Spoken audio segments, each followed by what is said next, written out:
नमस्कार मंडळी. श्री स्वामी समर्थ. ज्यांनी फक्त नाव घेतलं त्यांचं जीवन बदललं. ज्यांनी श्रद्धा ठेवली त्यांना स्वामींनी स्वतः दर्शन दिलं.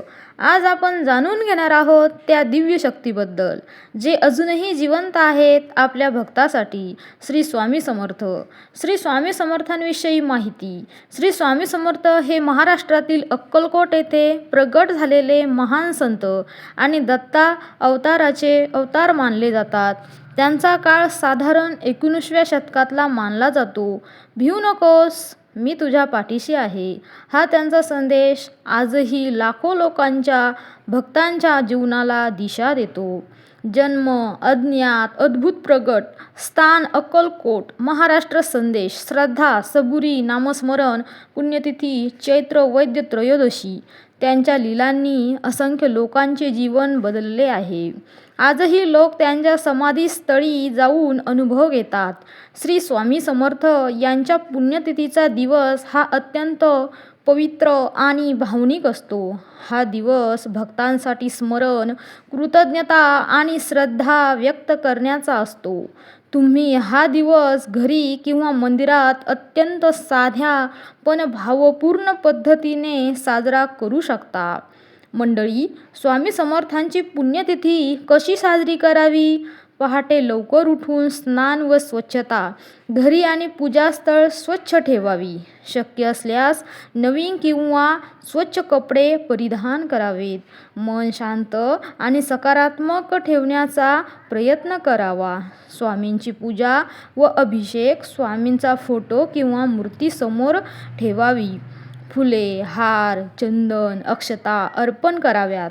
अगरबत्ती, दीप लावावा. शक्य असल्यास पंचामृत अभिषेक करावा. मंडळी, नामस्मरण आणि जप. श्री स्वामी समर्थ हा जप कमीत कमी 108 वेळा करावा. जप करताना मन पूर्णपणे स्वामींवर केंद्रित ठेवावे. हा जप दिवसभरात कधीही करू शकता. स्वामी चरित्र वाचन करू शकता. मंडळी, स्वामी समर्थांच्या लीलांची माहिती देणारे ग्रंथ वाचावेत. विशेषतः श्री स्वामी समर्थ चरित्र वाचन पुण्यदायी मानले जाते. कुटुंबासोबत बसून एक कथा ऐकणे, वाचणे अधिक प्रभावी ठरते. महाप्रसाद किंवा अन्नदान. स्वामींच्या पुण्यतिथीच्या दिवशी गरजू लोकांना अन्नदान करणे अत्यंत पुण्याचे कार्य आहे. घरात गोड पदार्थ, शिरा, खीर बनवून नैवेद्य दाखवावा. स्वामी मंदिरात जावे किंवा जवळच्या स्वामी समर्थ मंदिरात जाऊन दर्शन घ्यावे. भजन, कीर्तन, आरतीमध्ये सहभागी व्हावे. भजन, कीर्तन आणि आरती कुटुंबासोबत एकत्र येऊन भक्तिमय वातावरण तयार करावेत. मंडळी, थोडा वेळ शांत बसून स्वामींचे ध्यान करावे. आपल्या जीवनातील चुकांचा विचार करून सुधारण्याचा संकल्प करावा. महत्त्वाची शिकवण. स्वामी समर्थांची पुण्यतिथी साजरी करताना मोठ्या विधीपेक्षा श्रद्धा, विश्वास महत्त्वाचा आहे. स्वामी स्वतः म्हणतात, भिऊ नकोस, मी तुझ्या पाठीशी आहे. लहानपण प्रभावी उपाय. दिवसभर ती श्री स्वामी समर्थ जप करत राहा. कुणालाही दुखवू नका. शक्य असेल तितकी मदत करा. चला तर मंडळी, आपण स्वामींची कथा जाणून घेऊया. एका छोट्याशा गावात नारायण नावाचा एक युवक राहत होता. तो खूप कष्टाळू होता, पण त्याच्या आयुष्यात सतत अडचणी येत होत्या. नोकरी नाही, घरात आर्थिक संकट आणि मनात निराशा. एक दिवस तो खूप त्रासून म्हणाला, देवा, जर तू असशील तर मला मार्ग दाखव.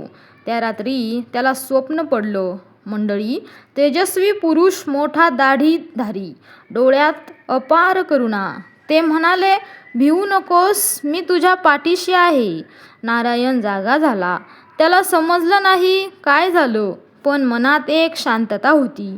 काही दिवसांनी त्याच्या मित्राने सांगितलं, चल अक्कलकोटला जाऊया स्वामी समर्थांच्या दर्शनाला. नारायण गेला आणि जेव्हा त्याने समाधी पाहिली त्याच्या अंगावर रोमांच आले. तो रोज नाम जप करू लागला, श्री स्वामी समर्थ, श्री स्वामी समर्थ. हळूहळू त्याच्या आयुष्यात बदल होऊ लागले.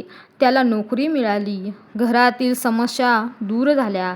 त्याच्या चेहऱ्यावर आत्मविश्वास दिसू लागला. मंडळी, एक दिवस त्याची आई आजारी पडली. डॉक्टरांनी आशा सोडली. नारायण रडत म्हणाला, स्वामी, माझी आई वाचवा. त्या रात्री त्याच्या आईने सांगितलं, एक साधू आले होते, त्यांनी माझ्या डोक्यावर हात ठेवला. दुसऱ्या दिवशी तिची तब्येत सुधारली. स्वामींचा संदेश. नारायणला कळलं ते साधू म्हणजे स्वतः स्वामी समर्थ होते. भक्ती संदेश. स्वामी समर्थ हे केवळ संत नाहीत, ते एक अनुभव आहेत. त्यांचं नाव घेतलं की मन शांत होतं. त्यांच्यावर श्रद्धा ठेवली की मार्ग सापडतो. काही वर्षानंतर नारायण एक यशस्वी व्यक्ती झाला, पण त्याने कधीही स्वामींचं नाव घेणं सोडलं नाही. तो दरवर्षी पुण्यतिथीला अक्कलकोटला जातो आणि म्हणतो, हे सगळं तुमच्यामुळेच आहे स्वामी. आजही स्वामी समर्थ आपल्या भक्तासाठी जिवंत आहे. फक्त एकदा मनापासून हाक मारा, ते नक्की येतील. जर तुम्हाला स्वामी समर्थांवर श्रद्धा असेल तर कमेंटमध्ये लिहा श्री स्वामी समर्थ आणि व्हिडिओला लाईक करा. भेटूया नवीन व्हिडिओमध्ये. धन्यवाद.